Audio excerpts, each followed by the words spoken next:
Munachi Okafor never expected a small stringed instrument to rewrite her destiny or catch the attention of the most feared man in South Korea. At a charity gala sparkling with Seoul's richest elites, she saw what everyone else ignored. An 8-year-old boy, Kang Min-Joon, trembling beneath the weight of the orchestra's thunder. His hands were clamped over his ears as guests in designer gowns walked past him like he was invisible furniture. His father, Kang Jae-Min, the ruthless Mafia king whose name silenced rooms, was watching from the shadows. His posture was upright in his tailored black suit, but his eyes were helpless. Intricate tattoos crept up his neck and onto his hands, a jagged contrast to the polished room. Yet he stood paralyzed by his son's distress.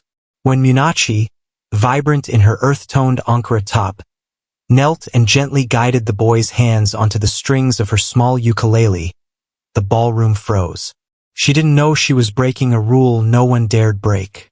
She didn't know the boy hadn't let a stranger touch him in 3 long years.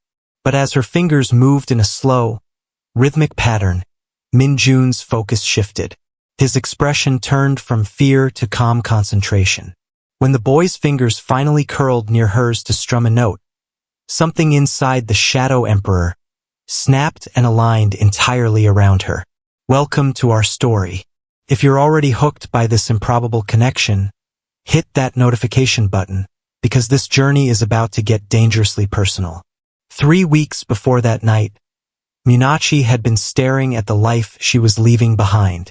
The invitation to Seoul to serve as a music therapy director felt like a fresh start, a chance to escape the professional stagnation that had begun to weigh her down. Seoul was a world of neon lights and ancient tradition, a place where she felt like a vibrant outsider, a language she barely spoke, and customs she didn't yet understand. The night of the gala, she stood in the Grand Hyatt ballroom, feeling like a fraud in her patterned fabric among the sea of silk and diamonds. Then she saw him.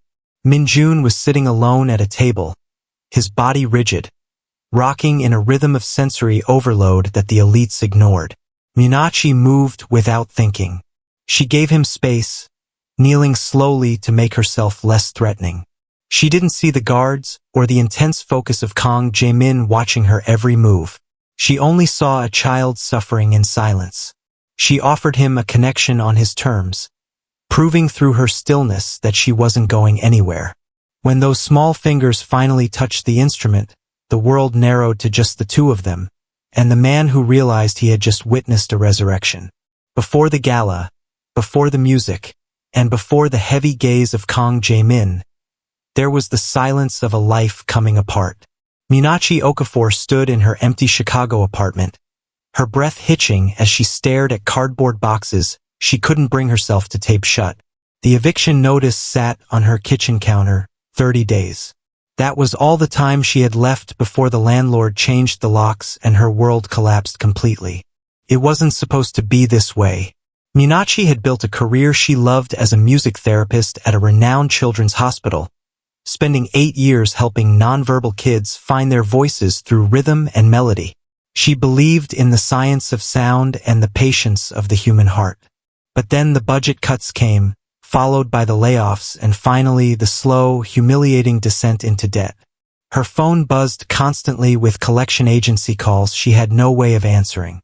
Instead of answering the phone, she pulled up an email that had arrived like a lifeline from Dr. Sarah Chun, a former colleague who had relocated to Seoul years ago.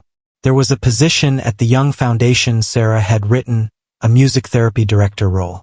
They specifically needed someone with experience in nonverbal communication, and the terms were more than she had ever dared to hope for. A generous salary, housing included, and most importantly, a fresh start. Munachi had typed and deleted her response a dozen times. Moving to Seoul, South Korea, felt like running away to the other side of the world. But as she looked at the final notice on her counter, she realized that running away was exactly what she needed to survive. The interview happened over a video call 3 days later. A panel of serious-faced executives asked probing questions about her methodology and her philosophy of care. Munachi answered with a raw honesty that she didn't know was her greatest strength. She told them about the children she had helped and, more importantly, the ones she had failed, because pretending failure wasn't part of the work was a lie she refused to tell. By the end of the call, the panel's expressions had shifted from skeptical to intrigued. When the director asked how soon she could arrive, Munachi didn't hesitate. A few days later, she boarded a 14-hour flight with 2 suitcases and a heart full of uncertainty.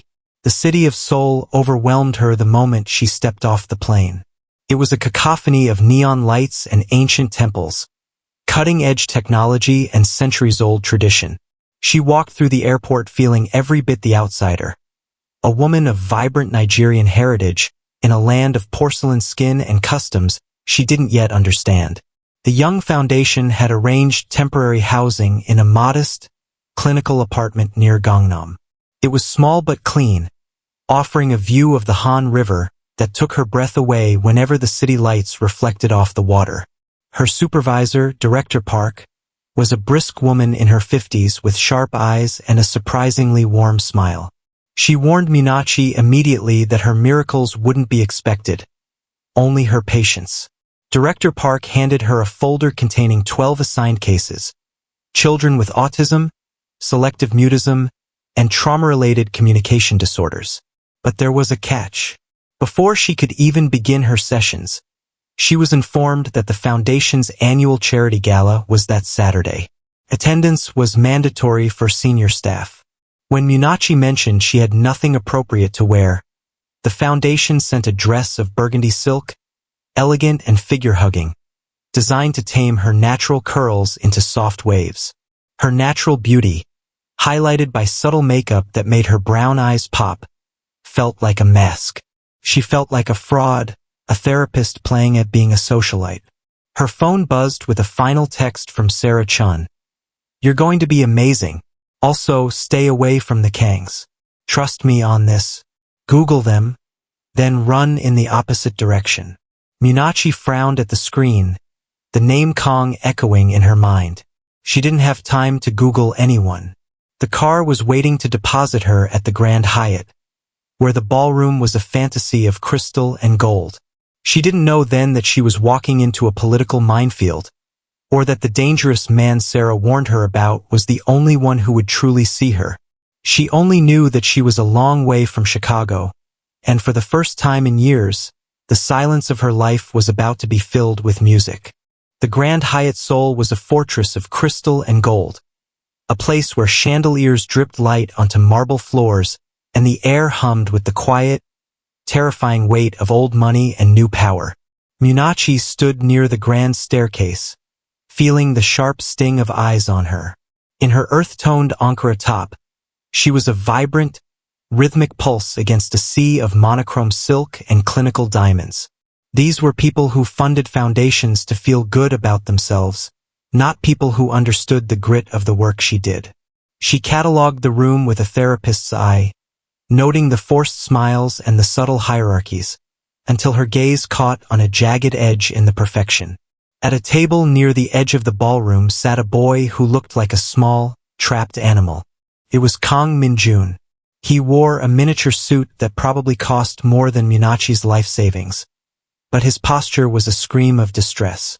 His hands were clamped so tightly over his ears that his knuckles were white, and his small body rocked in a rhythmic, self-soothing motion that signaled total sensory collapse.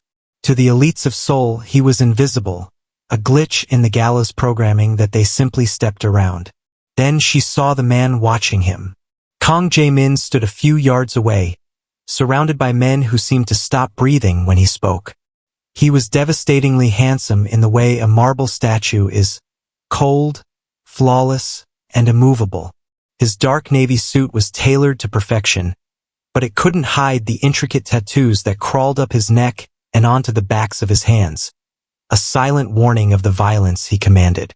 Yet, as he looked at his son, the Shadow Emperor didn't look powerful. He looked hollow. His eyes were filled with a raw, jagged grief that Munachi recognized instantly. He was a father watching his child drown in a room full of people, unable to reach him. The warning from Sarah Chun echoed in her mind. Stay away from the Kangs. But Munachi had spent a lifetime running toward children everyone else had given up on. She didn't see a mafia king or a dangerous syndicate leader. She saw a boy in a storm. She moved through the crowd, aware of the whispers that followed her. She was breaking a rule no one else dared to touch, approaching the table of the man who could end a life with a whisper. She stopped several feet away, giving Min-Joon the space he needed to breathe, and knelt slowly. She made herself small, a technique honed over a decade of drum therapy and quiet rooms. "It's a lot of noise, isn't it, Min-Joon?" she said softly, her voice a low, steady anchor against the crashing waves of the orchestra. She didn't ask him to look at her. She didn't demand his attention. Instead, she gently rested her small stringed instrument on her knee. She began to play a soft, repetitive rhythm. Not a song, but a heartbeat. For a long minute, nothing changed. The rocking continued. The hands stayed over the ears. But Munachi remained still, a statue of patience in a room full of frantic social climbing. Then the rocking slowed. Min-Joon's head tilted, his focus shifting toward the vibration of the strings. Slowly, almost impossibly, his small fingers uncurled from his ears. He reached out, his touch as light as a breath, and brushed the strings. The ballroom seemed to fall away. In that tiny space between them, the world was safe. When Munachi finally looked up, her heart skipped a beat. Kang Jae-Min was standing 3 feet away, his upright posture leaning slightly forward in a moment of intense, unfiltered shock. His dark eyes were luminous, burning with an intensity that stole her breath. He wasn't looking at the crowd or his business associates. He was looking at her hands on his son's instrument. In that moment, the dangerous aura of the mafia boss crumbled, replaced by a man who had just seen a miracle and realized that the woman holding the ukulele was the only person in the world who could save his son. The morning after the gala, the air in Munachi's small apartment felt heavy with the residue of a miracle she didn't yet fully understand. Her phone had remained silent for hours, but she knew the Shadow Emperor was not a man who allowed such a moment to pass without a reckoning. At precisely 7 o'clock that evening, the reckoning arrived in the form of a black sedan idling at the curb. The driver was a man who looked carved from granite, offering no greeting as he opened the door, waiting with a silent, ironclad expectation that she would enter. Munachi hesitated for only a second before stepping into the car, her simple blue dress feeling like thin armor against the world she was about to enter. Inside the car, Kang Jae-Min was waiting. He wore charcoal tonight, less formal than the gala but no less imposing. In the confined space, his presence was overwhelming, the scent of cedar, smoke, and expensive leather filling the air.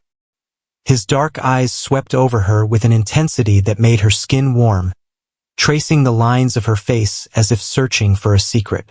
"You came," he said, his voice a low, melodic growl that vibrated in the small space. "I almost didn't," Munachi replied, meeting his gaze without flinching. "I know," he said, the corner of his lip curving into a ghost of a smile. "I had contingency plans, though they would have made this evening significantly less pleasant." The car deposited them at a building Jae-Min owned, where an entire floor had been cleared of people. The restaurant was a cavern of glass and shadow, empty except for a small army of staff who moved like ghosts. They were seated at a table overlooking the sprawling, neon-lit expanse of Seoul, a city that looked like a motherboard of light beneath them. For a long time, Jae-Min simply studied her, his hands clasped on the table, the intricate tattoos on his knuckles catching the light. He was a man accustomed to people trembling in his presence. Yet the woman across from him sat with a spine of steel and eyes that held only professional curiosity. "I read your file," he said finally, the words hanging between them like a challenge. "I know about the hospital in Chicago, the layoffs, and the debt that brought you here." Munachi stiffened, her heart hammering against her ribs. "I read everyone's file," he continued, his tone flat and controlled. The foundation operates on my family's funding. But what I can't find in a file is how you did it. He leaned forward, his upright posture tilting into a rare moment of vulnerability. My son hasn't touched a stranger in 3 years. Not doctors, not therapists, not even his own family. And yet, he reached for you. Why? I didn't treat him like a problem to solve, Mr. Kang, Munachi said, her voice steady. I treated him like a person. Most people see his condition and try to force him into their world. I chose to step into his. Jae-Min went silent, his jaw tightening. She saw the flash of something that looked remarkably like terror in his eyes.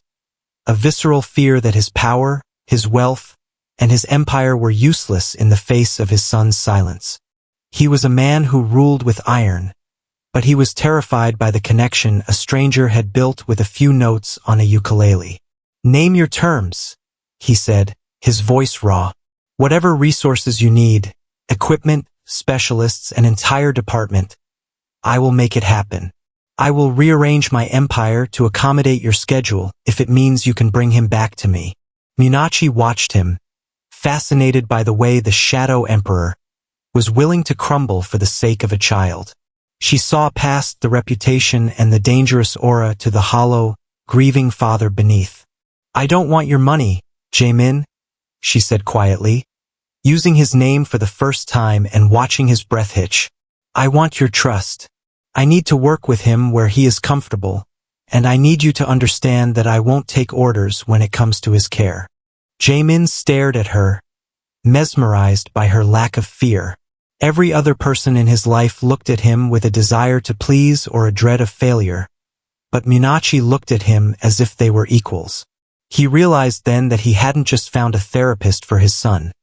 He had found the only person in the world who dared to look at the monster and see the man. Tomorrow, he whispered, his obsidian eyes burning with a mixture of hope and obsession. Start tomorrow. The Kang estate was less of a home and more of a gilded fortress. A sprawling compound of glass and gray stone protected by walls that seemed designed to keep the world out rather than keep the family in. When Munachi arrived the following morning, she was led through marble hallways that echoed with a profound, clinical silence. The air here felt thin, as if the house itself was holding its breath. She was escorted to a sunlit room in the east wing, a space filled with specialized instruments and soft, muted colors. A sensory sanctuary built by a man who had all the money in the world, but no key to unlock his son's heart. Min-Joon was waiting in the corner, his back against the wall, his small frame looking even more fragile in the vastness of the room. He didn't acknowledge Munachi's entrance, but he didn't run. She settled onto the floor several feet away, careful not to invade his perimeter. She didn't open a folder or consult a chart. Instead, she reached for the small ukulele, the wood warm against her palms. I brought a friend today, Min-Joon, she said softly, her voice a warm, rhythmic melody that seemed to cut through the stillness.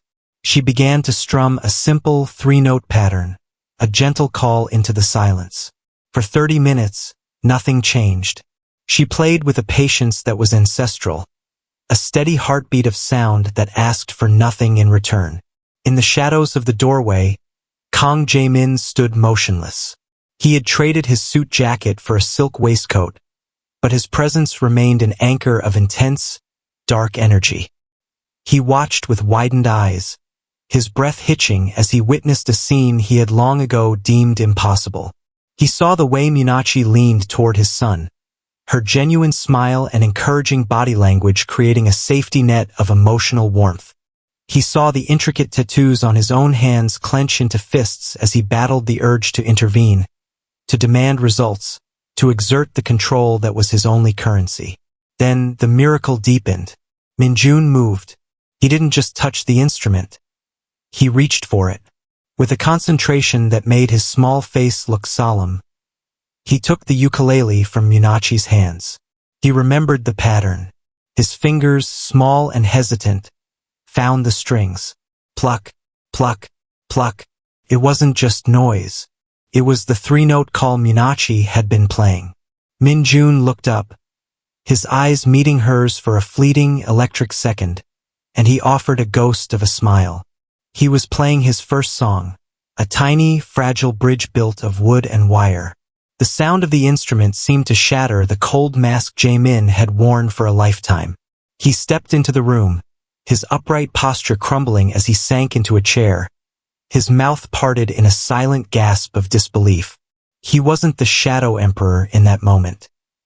He was just a man who had finally heard his son's voice, even if that voice was found in a melody rather than a word. He is playing, Jae-Min whispered, his voice cracking with a vulnerability that would have terrified his enemies. Munachi didn't look away from the boy. He's been trying to talk to you for years, Jae-Min, she said quietly. You just had to learn how to listen to the language he speaks. It isn't found in orders or expectations. It's found in the spaces between the notes. Jae-Min watched his son, his expression a chaotic map of surprise and deep emotional reaction. For the first time, he didn't look at Min-Joon as a problem to be solved or an heir who was failing his legacy. He saw a child who was brave enough to reach out.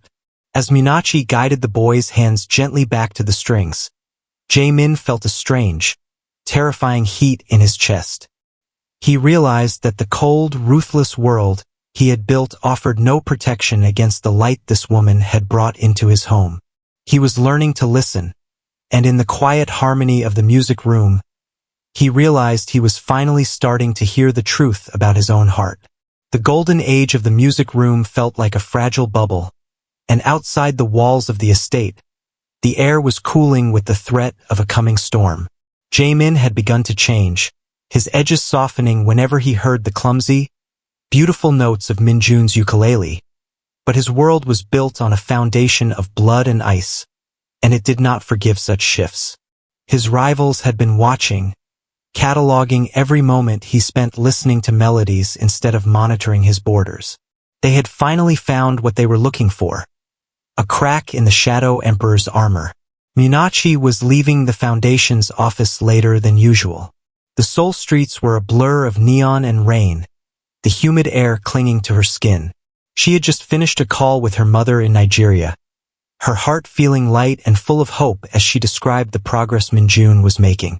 She was smiling, thinking of the way Jae-Min's eyes had warmed when his son played a simple three-note scale, when the silence of the alleyway was suddenly shattered. A black sedan, its windows tinted to the color of ink, cut off her taxi.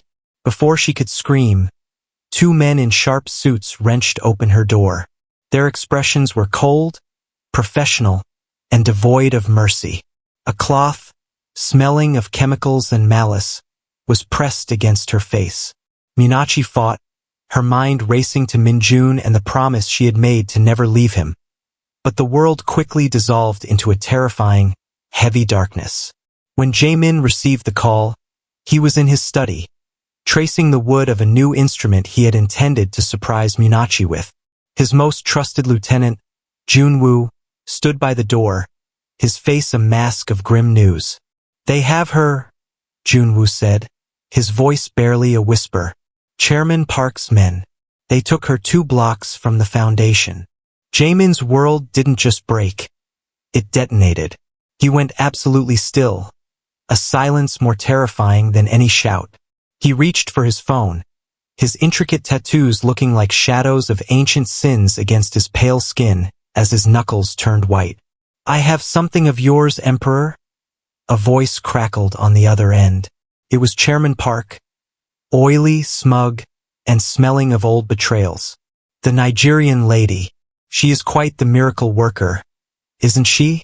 I've seen the reports. She's turned the great Kang Jae-Min into a man who stays home for music lessons. I wonder if she can heal a bullet wound as well as she heals a child's silence. If you touch her," Jae-Min began, his voice dropping to a level that made the glass on his desk vibrate. "Relax. She is unharmed for now," Park interrupted. "But I want the Busan docks. All of them. And the distribution rights to the Southern Territory. It's an expensive price for a therapist, but then again, I see you finally found a weakness. Come alone to the old industrial district by midnight, Or we see how she sounds when she's screaming instead of singing. The line went dead. For a long moment, Jae-Min stared at the wall. The Busan docks were the heart of his empire, the source of the wealth and power that kept his son safe and his enemies at bay. Giving them up meant inviting a slow, agonizing collapse of the Kang Syndicate. It meant inviting the very chaos he had spent a lifetime subduing. It was a choice between his territory, his legacy, and the woman who had brought his son back to life. "Sir, it's a trap," Junwoo warned, stepping forward. "If you give him Busan, he'll kill you both anyway. And if you go alone, you'll never make it out of that warehouse." Jae-Min looked at the small ukulele resting on his desk. He remembered the way Munachi had knelt before his son, the way she had looked at him without an ounce of fear, seeing a man where everyone else saw a monster. He realized then that Busan was just land. The empire was just stone and steel. But Munachi was the only reason the stone and steel didn't feel like a tomb. She was the one who had taught him that he could be more than what his father had made him. "Mobilize everyone," Jae-Min said, his voice absolute ice. "I am not choosing between my territory and her. I am taking them both back. And I am going to make sure Chairman Park realizes that my weakness is actually the most dangerous thing I have ever possessed." He stood, his upright posture more lethal than ever before. He wasn't just a boss protecting an asset. He was a man protecting his soul.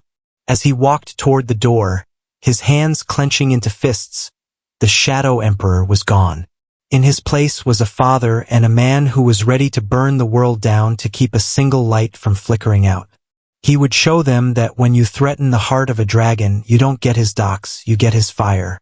The adrenaline of the rescue had faded, leaving behind a cold, clinical terror that Munachi couldn't shake. The safety of the Kang estate, with its silent marble floors and military-grade security, no longer felt like a sanctuary. It felt like a target. Every time she closed her eyes, she felt the chemical sting of the cloth against her face and heard the oily voice of Chairman Park promising her a grave in the industrial district. She was a music therapist from a humble neighborhood, a woman whose greatest weapons were patience and a ukulele. She was not a pawn for Mafia kings, and she was certainly not a hero. In the dim light of her room, Munachi stared at her 2 suitcases, the same ones she had brought from Chicago. Her hands trembled as she folded her Ankara tops, the vibrant colors now seeming like a mockery of the dark world she had stumbled into. She had seen the way Jae-Min's eyes turned into obsidian glass when he spoke of retaliation. She had seen the blood on his white shirt when he finally cut her bonds in that warehouse. He was a man of shadows and she was a woman of the sun. The two could never truly occupy the same space without the sun being swallowed whole. She was nearly packed when the door creaked open. She didn't need to look up to know who it was. The air in the room shifted, growing heavy and charged with the scent of cedar and the silent, terrifying intensity of Kang Jae-Min. "Where are you going, Munachi?" His voice was a low, dangerous vibration. "I can't be here, Jae-Min," she whispered, refusing to meet his gaze. "I'm a therapist. I'm supposed to help Min-Joon find his voice, not be the reason he loses his father. I'm a vulnerability. Your rivals, they saw me as a crack in your armor. As long as I'm here, I'm a target. And if I'm a target, Min-Joon is a target." Jae-Min crossed the room in 3 strides, his presence overwhelming her. He reached down and caught her wrist, his grip firm but surprisingly gentle. The intricate tattoos on his hand were a stark reminder of the violence he commanded, but his touch was nothing but a plea. "You think you are a weakness? I know I am," she said, finally looking up. Tears blurred her vision as she looked at the cold, flawless face of the man who had burned an industrial district to find her. "I'm not like you. I don't have an empire. I'm just a woman with a lot of baggage and a past that's held together with tape and hope. You deserve someone who isn't broken, someone who fits in this world of stone and steel."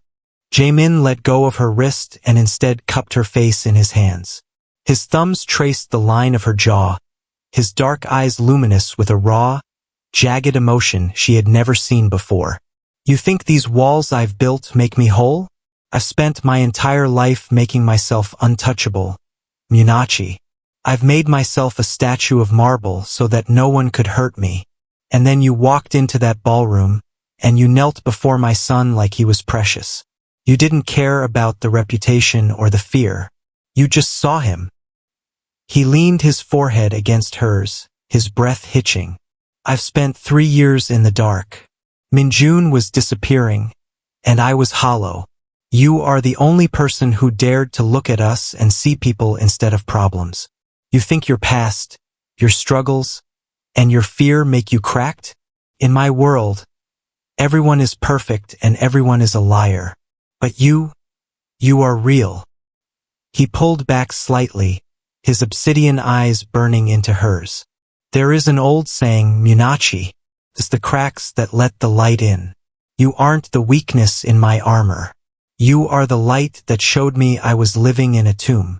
You gave my son his voice, and you gave me a reason to want to be a man who deserves to hear it. I'm scared, Jae-Min, she admitted, a single tear escaping. So am I, he whispered, his voice breaking. But I would rather be terrified with you than safe in the dark without you. Don't run. Stay. Help me build a world that is worthy of the light you brought. Munachi looked at the suitcases, then back at the man who had traded his cold mask for the raw vulnerability of a father and a lover. She realized then that she wasn't a crack in his world. She was the heartbeat it had been missing. Slowly, she reached out and rested her hand over the tattoos on his chest, feeling the steady thrum of his heart. She wasn't going to Chicago. She was already home. The music room had become a place where time behaved differently, stretching into long golden afternoons of shared rhythms and quiet breakthroughs. On this particular evening, the sun was sinking low over the Seoul skyline, casting long, amber shadows across the polished floor. Munachi sat on the thick rug, her eyes closed as she listened to Min-Joon. He wasn't just plucking strings anymore. He was intentional, his small fingers moving with a newfound confidence as he practiced a melody they had composed together. The room was filled with the gentle, woody timbre of the ukulele, a sound that felt like a shield against the dark world beyond the estate's walls. Jae-Min had been watching from the doorway for several minutes, his silhouette framed by the fading light. He had begun to linger during these sessions, no longer the shadow emperor supervising a project, but a father witnessing a miracle. He had traded his suit jacket for the warmth of the room, his white shirt sleeves rolled up to reveal the intricate ink that marked his past. He looked at Munachi, and the intensity in his gaze was no longer just about gratitude. It was a deep, terrifying devotion. The piece didn't break. It shattered. A sudden, low-frequency vibration hummed through the floorboards, followed by the deafening rhythmic blare of the estate's tactical alarm. The sun-drenched silence was replaced by a cacophony of shouting and the distant, unmistakable staccato of gunfire. Jae-Min was across the room in a heartbeat, his body a blur of lethal motion. He didn't waste time with explanations. He grabbed his phone, his voice a lash of command as he coordinated with Junwoo. "The perimeter is breached," Jae-Min said, his eyes locking onto Munachi's with a raw, visceral fear. "Chairman Park didn't want the docks. He wants a massacre. Munachi, take Min-Joon to the sub-level safe room. Do not stop. Do not look back." He pressed a hand to her cheek for a fraction of a second, a silent goodbye and a desperate plea, before he disappeared into the hallway, drawing a weapon with a fluid, terrifying grace. Munachi didn't hesitate. She grabbed Min-Joon, who had frozen, his hands beginning to drift toward his ears. "Look at me, Min-Joon," she commanded, her voice a steady anchor in the rising storm. "We are going to play a game. We are going to be as quiet and fast as the wind. Hold my hand." They ran through the maze of marble corridors, the sounds of the assault growing closer. The smell of ozone and gunpowder began to permeate the air. They were only a staircase away from the reinforced safety of the lower levels when the heavy glass of the conservatory doors at the end of the hall exploded inward. 3 men in tactical gear, their faces hidden by black masks, lunged through the debris. Munachi shoved Min-Joon behind her, her back against the cold stone wall. She had no weapon, no training, only the fierce, territorial instinct of a woman who had finally found something worth dying for. One of the gunmen raised his weapon, his finger tightening on the trigger as he sighted the small, trembling boy peeking out from behind Munachi's waist. She didn't think about the foundation, or Chicago, or the cracks in her soul. She only saw the weapon aimed at the child she had brought back from the silence. As the muzzle flashed, Munachi threw herself forward, her body becoming a human shield. The impact was a white-hot bloom of agony in her shoulder. She felt the world tilt, the floor rushing up to meet her. She hit the marble hard, her breath leaving her in a ragged gasp. Min-Joon screamed, a raw, vocalized sound of pure terror that she had waited months to hear, though never like this. Through the haze of pain, she saw Jae-Min burst into the hallway like a vengeful god. His rage was a physical force, his movements so fast they were almost impossible to follow as he eliminated the threat. He reached them in 3 strides, dropping to his knees. His face, usually a mask of stone, was a portrait of absolute anguish. Munachi! No, no, no, he whispered, his hands shaking as he pressed them against the spreading scarlet stain on her Ankara top. She looked down at the floor, where Min-Joon's ukulele lay in the debris. The strings were snapped, and a single drop of her blood had landed on the wood. She reached out with her good hand, brushing Min-Joon's cheek as he sobbed against her side. He's okay, she croaked, her vision blurring at the edges. Jae-Min, he's safe. Jae-Min gathered her into his arms, pulling her against his chest as if he could hold her soul inside her body. He didn't look like a boss or a king. He looked like a man whose entire universe was bleeding out on a marble floor. Stay with me, he pleaded into her hair, his voice breaking. I am not letting the light go out. I promised you, Munachi. I am not letting it go out. As the darkness began to creep in, Munachi felt the steady, thundering heartbeat of the man who had traded his empire for her life. And she knew that even if the music stopped now, the silence would never be empty again. The world returned to Munachi in fragments. The sterile scent of antiseptic, the rhythmic, mechanical heartbeat of a monitor, and a heavy, grounding warmth surrounding her hand. When she finally forced her eyes open, the harsh white of the hospital ceiling blurred into focus. Her shoulder was a dull, throbbing weight, bound in thick layers of gauze, but the agony that had consumed her in the conservatory had retreated into a medicated haze. Munachi! The voice was a low, fractured rasp. She turned her head slowly to find Kang Jae-Min sitting beside her bed. He looked like a man who had been through a war and lost everything except the person in front of him. His dark hair was disheveled, his jaw shadowed by several days of stubble, and his tailored shirt was wrinkled and discarded of its usual crispness. But it was his eyes, red-rimmed and luminous with a mixture of exhaustion and raw, unfiltered relief, that held her. Hey! She croaked, her throat feeling as though it were filled with dry sand. Jae-Min didn't speak. He simply lifted her hand to his lips, pressing a lingering, reverent kiss to her knuckles. His whole body seemed to shudder, the tension he had carried for days finally breaking. 3 days, he whispered against her skin. The bullet, it was too close, Munachi. I thought the light had finally gone out. Min-Joon? She asked, her voice gaining a sliver of strength. He hasn't left the hallway, Jae-Min said, a ghost of a smile touching his weary face. I had to order the guards to bring him a cot. He told everyone you were his hero. He told them you were an angel with wings made of music. As if summoned by the mention of his name, the heavy door creaked open. Min-Joon slipped inside, looking small but no longer fragile. He wasn't rocking, and his hands weren't over his ears. Instead, he carried a new ukulele, the wood polished to a high shine. He approached the bed with a solemnity that made Munachi's heart ache.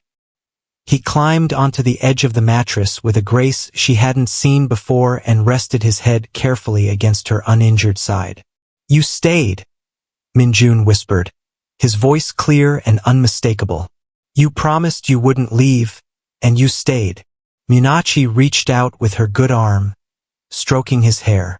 "I always keep my promises, sweetheart." For a long time, the three of them sat in a silence that was no longer hollow. It was a silence filled with the weight of things understood but not yet spoken. Jae-Min watched them, his expression one of profound wonder. He was seeing the wreckage of his old life being cleared away by the sheer force of Munachi's presence. Eventually, Jae-Min stood to consult with a nurse, leaving Munachi alone with the boy.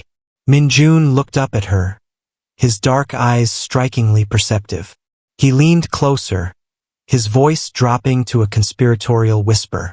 "Munachi, can I ask you a secret?" "Anything," she replied. "Appa asks me things now," Min-Joon said, his fingers tracing the strings of his instrument. "He asked me if I would be okay with a new family. A real one. He asked me if I would be okay with a new mama." Munachi's breath hitched in her chest.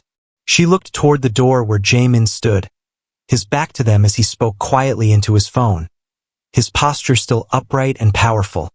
Yet she knew the man beneath the suit was waiting for a blessing he didn't feel he deserved. "And what did you tell him?" Munachi asked, her voice trembling. Min-Joon offered a genuine, radiant smile, the kind that reached his eyes and stayed there. "I told him yes, but only if it's you. I told him I need you to teach me piano next. And I need you to stay forever. Will you be my mama, Munachi? For real and forever." Tears streamed down Munachi's cheeks, hot and thick with a joy she had never thought she was allowed to claim. She looked at the boy who had found his voice and then at the man who was learning to use his for peace. The Shadow Emperor turned then, catching her gaze, and in his obsidian eyes, she saw the question mirrored. He wasn't asking as a boss or a king. He was asking as a man who had finally found the other half of his soul. "For real and forever," Munachi promised, pulling Min-Joon into a gentle embrace. "I'm not going anywhere." 5 years later, the morning sun over Seoul did not feel like a spotlight on a gilded cage, but like a warm, golden blessing pouring through the floor-to-ceiling windows of the Kang estate. The silence that once defined these halls, a clinical, heavy silence born of fear and secrets, had been permanently evicted. In its place was a symphony of life. It began with the soft, melodic scales of a piano from the East Wing, accompanied by the rhythmic, joyful thumping of a toddler's drum in the hallway. Munachi stood in the center of the music room, watching Min-Joon. He was no longer the trembling boy she had met at the Grand Hyatt. He was 13 now, tall and confident, his fingers dancing across the piano keys with a precision that bordered on the extraordinary. He had found his voice in the music, but more importantly, he had found his place in the world. He was no longer a problem to be solved. He was a brilliant young man who advocated for himself, spoke with a clear, steady heart, and spent his weekends volunteering at the foundation Munachi now directed. The heavy doors opened, and Kang Jae-Min stepped inside. He had traded the dark, ink-colored suits of the Shadow Emperor for a soft cashmere sweater, though the intricate tattoos on his neck remained as a silent map of the man he used to be. He didn't move with the predatory grace of a Mafia king anymore. He moved with the grounded stability of a father. He walked toward Munachi and wrapped an arm around her waist, pulling her against his side as they watched their son play. The transition had not been easy. Dismantling an empire built on shadows required a ruthlessness of a different kind. Jae-Min had spent years quietly divesting from the Syndicate's darker operations, severing ties with criminal elements and transitioning the Kang name into a global leader in medical technology and educational philanthropy. There were those who had resisted, but they quickly learned that while Jae-Min had chosen peace, he had not forgotten how to protect what belonged to him. The message had been sent across the underground: touch the family of the Shadow Emperor, and there would be no corner of the earth left to hide in. He's playing your favorite, Jae-Min whispered into Munachi's hair. His voice no longer a cold growl but a warm, intimate hum. He's playing his own version of it, Munachi corrected with a smile, leaning her head on his shoulder. He's adding his own rhythm. A small, chaotic blur of energy burst into the room. Their 5-year-old daughter, Amara, who had inherited her mother's radiant smile and her father's obsidian eyes. She clutched a miniature ukulele, the very one Munachi had used to reach Min-Joon all those years ago. Behind her, toddling with a determined focus, was their youngest son, Chimdi, who was currently obsessed with a set of rhythm sticks. "Mama, Papa, listen," Amara shouted, striking a chord that was more enthusiasm than harmony. Min-Joon didn't stop playing. He simply shifted the key of his piano piece to match her ukulele, a seamless, instinctive act of connection that brought tears to Munachi's eyes. This was the legacy they had built. It wasn't an empire of docks and distribution rights. It was a home built on the choice to show up for each other every single day. Later that evening, as the children slept and the estate settled into a peaceful quiet, Jae-Min and Munachi sat on the balcony overlooking the Han River. The city glittered below them, a million stories unfolding in the neon lights, but theirs was the only one that mattered. "Do you ever regret it?" Munachi asked, tracing the tattoos on the back of his hand. "Trading the power for this?" Jae-Min turned to her, his expression raw and luminous in the moonlight. He took her hand and pressed a kiss to the scar on her shoulder, the permanent mark of the bullet she had taken for their son. "I never had power until I met you, Munachi," he said quietly. "Before you, I had duty and I had fear. But you gave me a reason to want to be a man who builds instead of breaks. You saw the cracks in me and told me that was where the light gets in. You were right." He pulled her into his arms, swaying gently even though there was no music playing. They didn't need a gala or an orchestra to find their rhythm. They had found it in a music room, in a hospital bed, and in the thousands of quiet moments that followed. The story that had begun with a single, daring dance had become a life of eternal harmony. Outside, the world still had its shadows, but inside the Kang home, the music never stopped. It was a melody of redemption, a song of a father who found hope, a woman who chose to stay, and a boy who found his voice in a world that had tried to silence him. It was their legacy, legitimate, beautiful, and forever.